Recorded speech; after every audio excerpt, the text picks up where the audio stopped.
Käsikäes käies võib tekkida tunne, tundele võib järgneda soov ning tahe, näiteks suudelda. Juba 20. ja 30. aastatel, kui Nipernaadi ringi rändas, oli suudlusõpetus loomulikult väga oluline ja suudlust kutsume me teid kõiki õppima, mu daamid ja daamid, nüüd.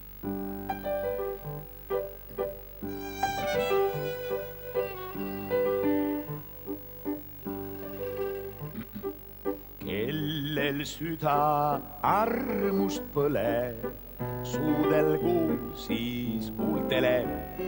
Suu ja huule selleks loodud, sealt viib südamesse tee.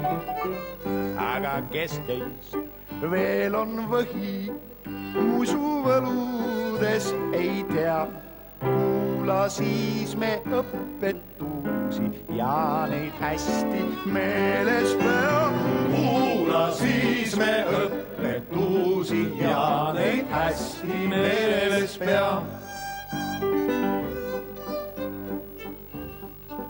Mitte vähe, mitte palju, õiget mõõtu polegi.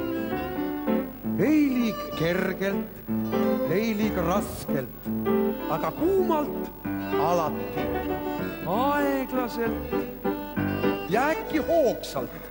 Ükskord nii ja teisiti, ei liig kuivalt, ei liig märjalt, külmalt mitte kunagi. Ei liig kuivalt, ei liig märjalt, külmalt mitte kunagi.